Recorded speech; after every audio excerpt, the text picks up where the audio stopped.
Anxiety may move through your mind and body, but it's not the whole of you. It's just one part of your story, not your identity. In today's episode of Anxiety Slayer, we explore an empowering truth that you are so much more than the anxiety you experience. Welcome back, Ananga. Hey, Shan. We have lots of ideas and practices to share with you today to help you remember that you can live well with anxiety. Yeah, I think for me, born anxious, very anxious as a child. And something that was a huge turning point for me was when I started reading the Bhagavad Gita and understanding that I wasn't my mind and I wasn't my body. I think the really difficult thing with anxiety is it gets tangled up with our identity. And we think it's me, what's wrong with me, or we think we're broken, when really our body and mind are dealing with what they're dealing with and maybe feeling stressed, overwhelmed, intensely anxious, but it's still not us. It's not our identity. And that was a big turning point for me, that understanding. And that your worth as a human being is not determined by the anxious moments that you experience. Mm-hmm. Because we all experience anxiety on occasion, and it's a spectrum, of course, of how much you're dealing with, how much you're experiencing, but there's always so much more to you and your worth than any anxious moment that you've ever experienced.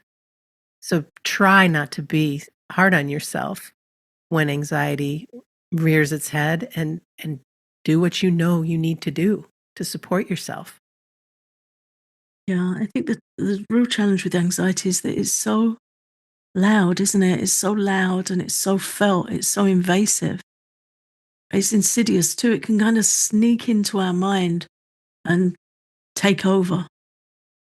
And it'll start whispering fears, future predictions that we might dread, things that we're not comfortable about. It'll flag sensations in our body. And then once it's got our attention, it really escalates. And then it can be quite challenging to disentangle ourselves from it and non-identify with it. There's a question that I learned recently from a friend who said, "What if nothing is wrong right now?" Mm. So when your anxiety crops up about sensations in your body, for instance, instead of letting yourself go down the rabbit hole of what is this, and creating or using Dr. Google or all of the things that we do, what if you ask yourself, what if nothing is wrong right now? And what does my body know that my mind wants to argue with? Because we give so much power to our mind. Yeah, because it's such a sneaky, to quote one of my favorite monks, a sneaky ventriloquist. Mm. It's so sneaky and it knows how to whisper and it knows how to sound like us, how to sound like our voice. And then we're like bonded in with it. Talk about trauma bonding, some internal trauma bonding. And then it's just, yeah, it's very hard to trust the truth and the fact of here and now and our intuition, because it just gets drowned out by the noise of the mind. I find what really helps is to consciously invest every day in something bigger than the mind, bigger and deeper, work on our roots, work on what really has meaning for us in our life, whether that's a spiritual path, an educational path, something else, but to really have something there that stands strong for us, where we can draw strength from it, but also invest our attention. Instead of investing our attention, our focus on what might be wrong. When you say, what if everything's okay? To then look at what is okay. Right. What's right about this I'm not getting? Yeah, let's gather positive evidence, because the mind at the speed of light will gather a stack of negative evidence. So we need to have something on the other side of the scales to tip that the right way. We need to gather the good, gather gratitude, gather strength, gather spiritual education, whatever. For me, that's where I go. But wherever you go, where you feel strong and good and safe. Right now, I'm gathering that from my garden, from my favorite tree, watching the the maple leaves unfurl, having my hands in the dirt, realizing I'm creating and co-creating with the earth and with the plants, a lovely space. That to me is meaningful and joyful, and it brings my family joy. And and just by sharing that, that will take me on a whole other list of things that I really enjoy that help me stay grounded and then also are a gift to others, whether that be cooking or whether that be meeting a friend for lunch or just being in that space of, oh, how blessed am I that I get to do this, that I get to have this food and make it and enjoy it, and how blessed I am that I can go meet a friend for lunch or that I can go to the nursery and buy a few plants. Those things, I know they seem so small, Ananga, but they're full of purpose. I personally don't find them small. I live in the small treasures. I consider it like panning for gold, those bright, small moments. And as you were talking about, you go to your garden and start there and start to appreciate the beauty there and being with nature, and then it goes to somewhere else and somewhere else for you. I was thinking, yeah, the way you're describing it is generative. Like anxiety can be generative or explosive, actually, it can be. But what you're describing is something positively generative, where you start here and then it leads to this and it leads to this, and it's all good. And it's all things we can be grateful for, or things that might be helpful to others. Another thing with anxiety is it turns us in on ourselves and isolates us. And I'm always very happy when it's less me and more we. Yes. And whenever we can do something for somebody else, even if it's just lend an ear, a hug, some respect, some understanding, whatever it is, cupcakes, soup, whatever it is, to do something for somebody else is an amazing antidote for anxiety, because anxiety folds us into this horrible self-awareness, which isn't good to live with. No, it's not, and it's such an invitation to get out of your own way Mm-hmm. by being in community and by just these little generous acts that bring us so much joy. When we can't see the small things as valuable, we're really in trouble, because then we're just looking for bigger, louder, better external stuff, and that never satisfies. So we're really impoverished if we can't see the joy in the good and little things. Yeah. It's also important for us to share the practice of shifting what's wrong with me to how can I care for myself right now.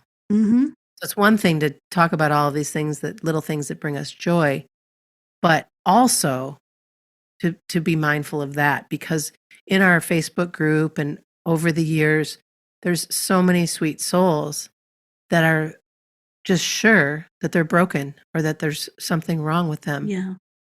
When the shift is, wait a minute, how can I care for myself right now? How can I care for myself right now? Yeah. Well, sometimes really it's when anxiety comes up like that and we feel broken, it's information that we're out of balance, and we might be way out of balance, but we're not broken. But if you know you're out of balance, then you have the opportunity to explore how to regain balance. We might need some help with that. But even just looking there, okay, what can I do to help myself? It's a shift from fear to compassion and to possibility. Hmm, And that feels very different. it sure does. Well, and that's where all of the practices that we've shared over the years to build self-compassion that will help support healing and resilience. There's just from the gratitude journaling to reading uplifting books to listening to beautiful music to breathing exercises, tapping, yoga, qigong, all of these beautiful, compassionate practices.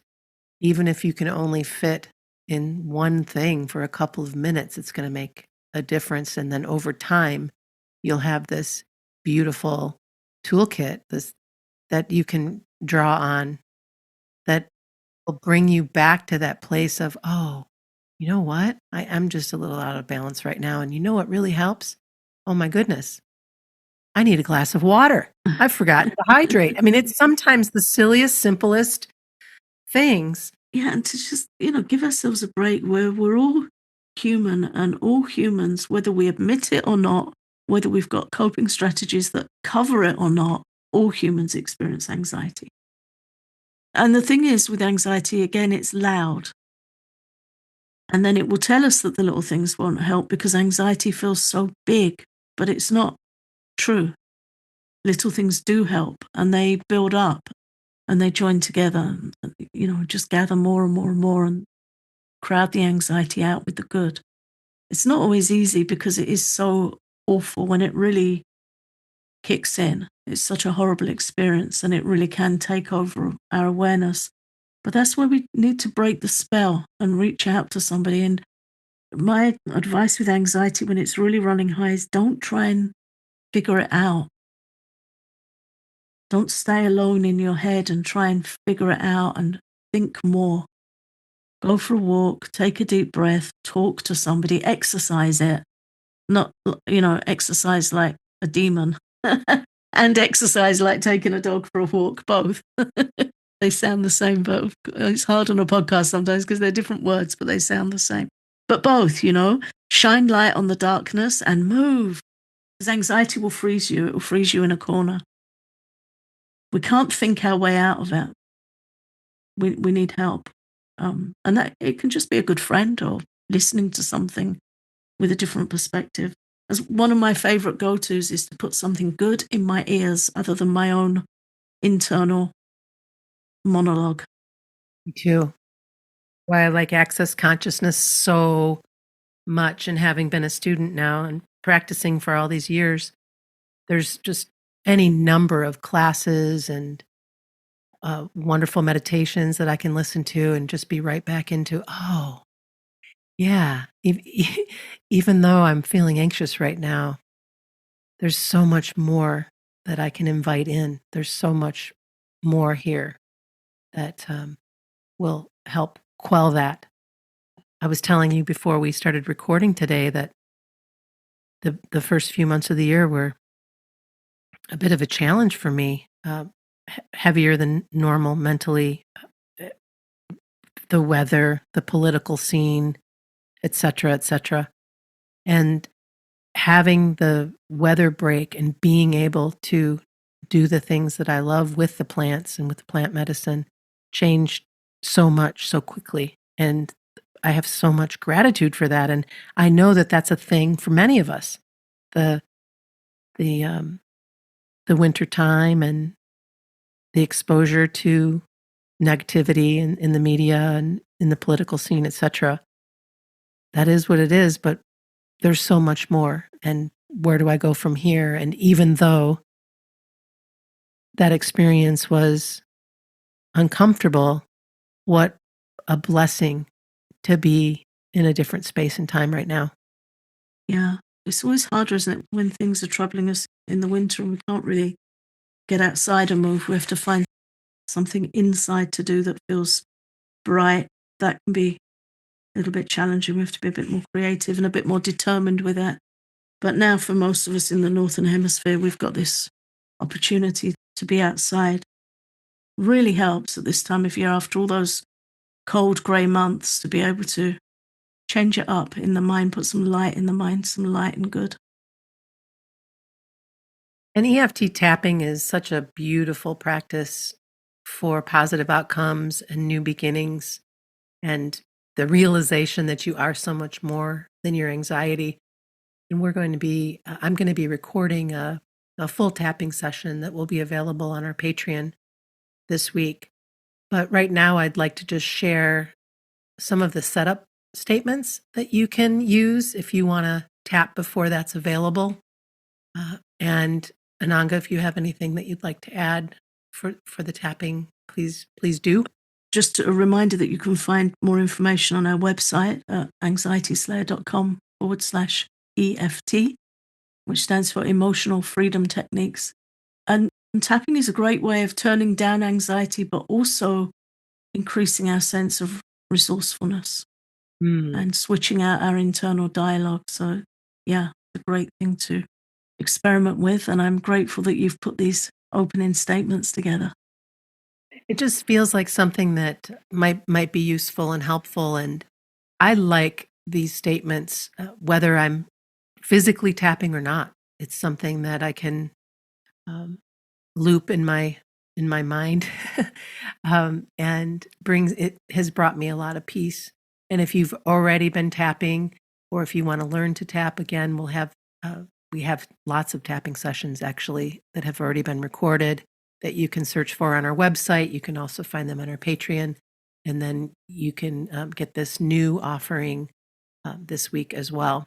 But here are some of the positive setup statements. And it really begins with, even though I feel anxiety in my mind and body, I deeply and completely love and accept myself. And I am more than my anxious thoughts. I am strong even when I feel tender. I am open to new beginnings and fresh possibilities. I honor how far I've come. I trust myself to handle what comes my way. Peace is available to me in this moment. I choose to live well, even with anxiety. And then a closing affirmation would be, I am whole, wise, and capable. I carry hope, love, and resilience with me.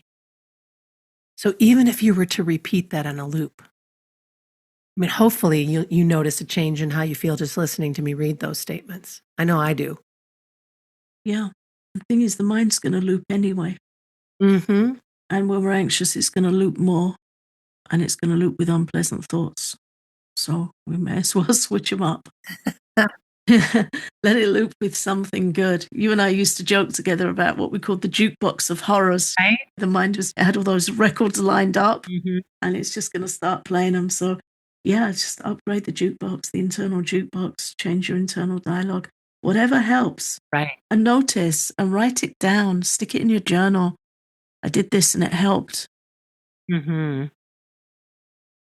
If today's episode speaks to you, we invite you to take a deep breath, place a hand over your heart, and remember, you are not alone. You are not broken. You are loved, and you are so much more than what your anxious mind might tell you. Thank you so much for listening to Anxiety Slayer. If you find our podcast supportive, please share it with a friend who could use a little extra care today.